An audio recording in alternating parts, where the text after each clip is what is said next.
Hey guys, Dave from Nerdarchy for Nerds by Nerds, hanging out with this nerd today. Nerdarchy's dead. And today we're doing a first look and flip through for Xanathars Guide to Everything. And you can actually win these 2 copies if you stick around to the end of this video.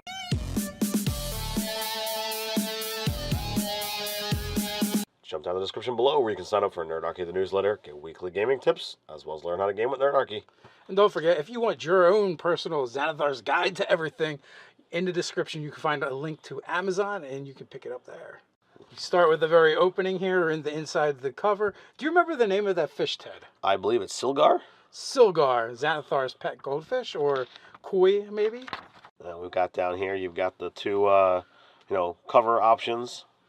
Xanathar gazes lovingly upon his pet fish. Indeed, this cover, painted by Jason Rainville, features a great many of Xanathar's treasures and secrets. Can you find them all? Ooh, a little bit of a puzzle in there. That's the standard cover. The alternate cover is Hydro 74 takes us for a swim with this stylized dreamscape of Xanathar and its prized fish. Of course, like all of them, we have a disclaimer. No goldfish was harmed in making of this book, especially not Silgar. Silgar definitely did not die because we forgot to change his water. If you see Xanathar, make sure he knows that. Be perfectly clear, Silgar was not harmed and we had nothing to do with it. Better yet, don't bring it up and don't mention us. So now, as you can see, we have our table of contents, and a large portion of it is just going to be character options. So then, typically you've also got all these DM options to go along with it. So the title of Guide to Everything totally works here. I'm digging it. Here we have Xanathar himself, reading possibly to himself, or maybe he's reading to Silgar, the goldfish. I don't know. It could be, just reading some light fiction, entertaining his pet. Looks like we got maybe a gnome and a halfling chilling outside the gates as we get into character options. Here we have 3 different barbarians. They are looking quite fierce. That's it's good stuff. Haven't seen anything that I don't like yet. About to be hammer time. We have a storm enshrouded peaks, and that's some awesome purple lightning. That is great purple lightning. Here we're moving into Bard, and we have 3 ladies that are ready to entertain you. I don't know so much about that tiefling. That might be a dude. It's a tiefling. It's hard to tell sometimes. Fancy Etten here. That's one snazzy looking cleric. The other one ain't so bad either. The art is fantastic in this book, guys.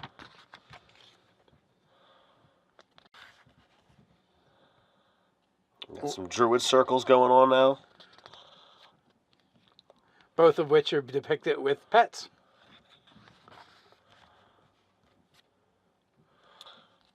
Who's a good boy? Seems to be an underlying theme, yet none of the druids actually get pets. Well, if you take the urchin background, I'm not going to get you that bear, but... We got a samurai, a cavalier, and an arcane archer. I love the fact that the cavalier is a dwarf on a pony. I'm not digging the veil on the elf here. It's not a selling point for me.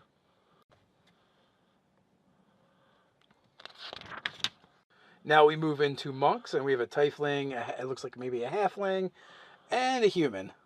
Yeah, I see that tiefling and that tiefling, however you want to pronounce it, and I'm like, yeah, I want to play that character. That's just looks cool. So here we are with our paladins, and also you can see that there's a lot more fluff to go along with each of the classes and their archetypes. They have different goals and different things to help you flesh out your character for the role playing. Yeah, Dave saw this picture and he's like, yeah, I want that mace. That's awesome looking. Yeah, so far it's a flail, and it is awesome though. Flail, my apologies. Nice depiction of a dragonborn. You don't usually see them, so lightly garbed. Here we have some rangers, ladies of the wilderness. Here we go with the rogues, and we get actually 4 different rogues to take a look at, which makes sense because there are 4 archetypes. But which one is which? Now, some sorcerers.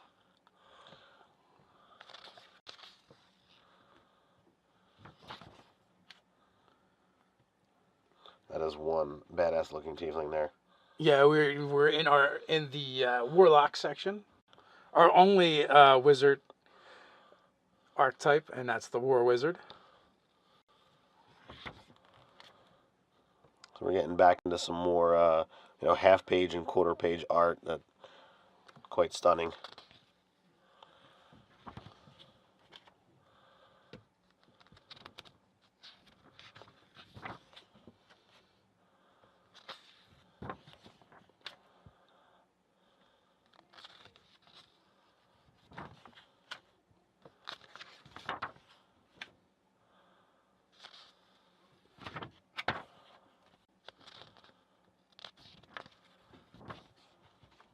And that is all for the racial feats. Now we're moving into the Dungeon Master tools.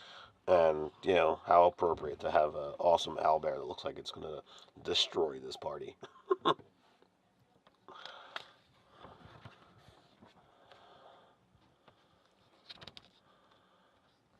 Got a drunken dwarf, it appears. Oh, he's at least asleep. Now that is an awesome picture in the tool section. And that is a clockwork dragon. So I wonder if we can be able to make this with Tinker's tools. That would be sweet if we could. Now, I don't know how well this is going to get picked up in the video, guys, but it's just showing area effects on a grid. And I love the fact that for the majority of them, they're using D6s to map it all out for you.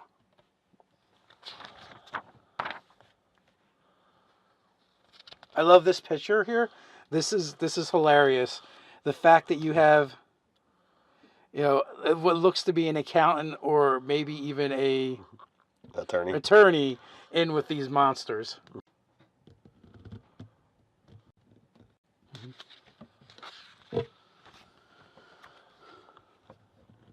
Here we have another awesome picture of a tiefling and an elf and a half-orc, and we are in the random encounter section, which I'm very pleased with. They've added this to the book. Now that elf looks like it's got purple skin from this angle. Perhaps it's a half-drow. Or perhaps it's just a purple elf. Sometimes a purple elf is just a purple elf. Sometimes a purple elf is just a purple elf. Again, now we're still in the random encounter charts, and we have more cool art. Now, the thing about the random encounter charts, there's like some things that are not monsters. You have like some interesting areas to explore. So I think that adds another layer to the game that some DMs just don't use. Also worth mentioning is they're tiered as well. So instead of being set to a specific level, it is set to a range of levels, and they are by region. Now, you can do as Dave and I have discussed, and that's to say, okay, well, I want to treat this as one table and not be concerned with level. So if you roll a d4 to determine whether it's 1 through 5, 6 through 10, and so on, and then go to the appropriate, it's a true random table, not just one appropriate to the level. Right, grab your percentile dice and a d4, roll them together, and see what you get. Cool dragon in flight. Is that a halfling running? That does appear to be a halfling. And I do approve of the halflings that have come out since the PHB.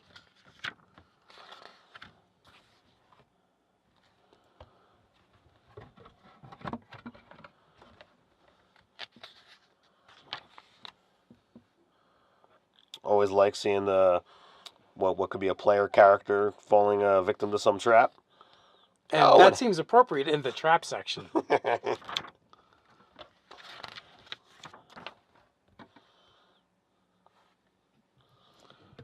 Oh, that looks pretty sweet there. That's a nice evil fountain just by looking at it.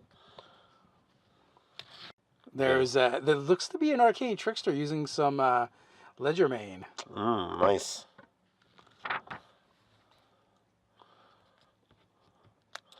And now we get into magic item creation rules. Will entice many players and anger some GMs that I know. I'm going to go with that's a gnome. That's a very kind of like traditional folklore looking gnome. Dragonborn archer? Kind of makes me think, almost makes me think of like a Zen archer. Very probably. This is in the downtime section, I believe. Moving on to common magic items. You get several pages worth of low-level stuff that, provides a small or really non-existent ability that some people might just love. Such as the Shield of Expression. The front of the shield is shaped in the likeness of a face. While bearing the shield, you can use a bonus action to alter the face's expression. That is awesome. That's a pretty sweet gargoyle and dragonborn getting ready to get ambushed. But who will be the victor? Looks like this adventuring party's got some troubles to be wary of. Now we move into the spells section. And we get new spells for every single spellcasting class. So that's a nice addition for anybody.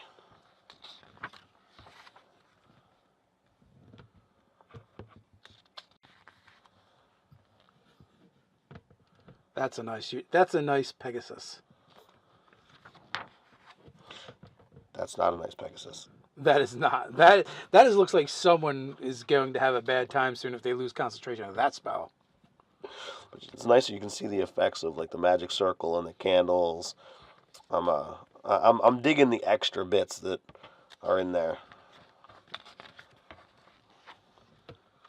My favorite spell. There it is.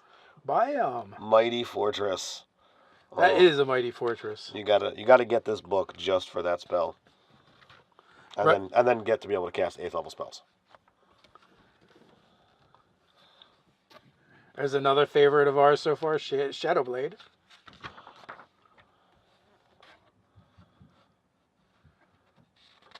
Storm Sphere. I haven't even read that one yet.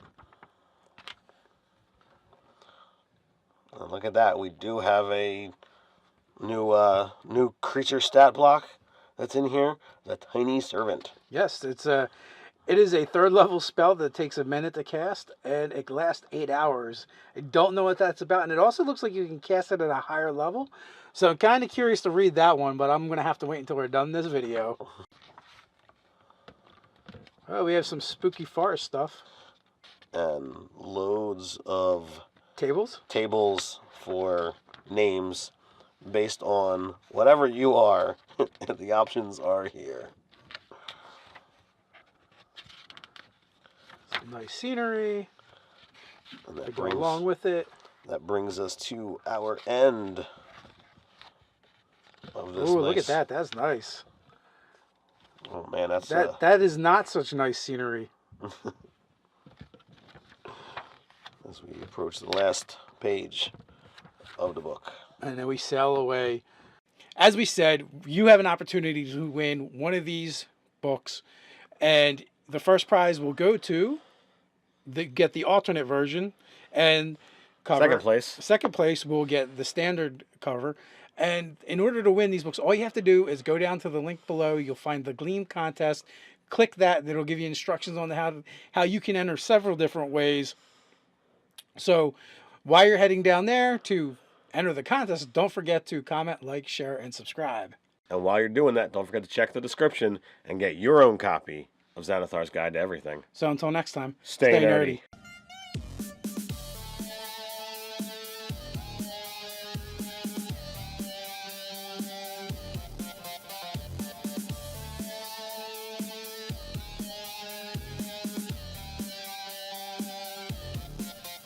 You find them all. Ooh, a little bit of a puzzle in there. That's the standard cover. The alternate cover is Hydro 74 takes us for a swim with this stylized dreamscape of Xanathar and its prized fish. Of course, like all of them, we have a disclaimer. No goldfish was harmed in making of this book, especially not Siligar. Siligar definitely did not die because we forgot to change his water. If you see Xanathar, make sure he knows that. Be perfectly clear, Siligar was not harmed and we had nothing to do with it. Better yet, don't bring it up and don't mention us. So now, as you can see, we have our table of contents, and a large portion of it is just going to be character options. So then, typically you've also got all these DM options to go along with it. So the title of Guide to Everything totally works here. I'm digging it. Here we have Xanathar himself, reading possibly to himself, or maybe he's reading to Siligar the goldfish. I don't know. It could be, reading some light fiction, entertaining his pet. Looks like we got maybe a gnome and a halfling chilling outside the gates as we get into character options. Here we have 3 different barbarians. They are looking quite... Hey guys, Dave from Nerdarchy for Nerds by Nerds, hanging out with this nerd today. Nerdarchy's dead. And today we're doing a first look and flip through for Xanathar's Guide to Everything. And you can actually win these 2 copies if you stick around to the end of this video.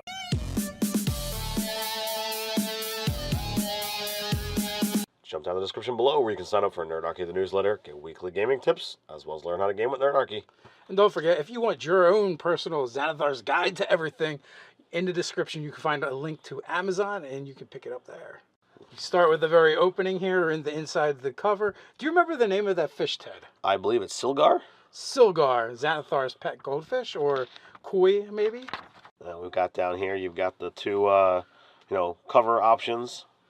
Xanathar gazes lovingly upon his pet fish. Indeed, this cover, painted by Jason Rainville, features a great many of Xanathar's treasures and secrets. Can you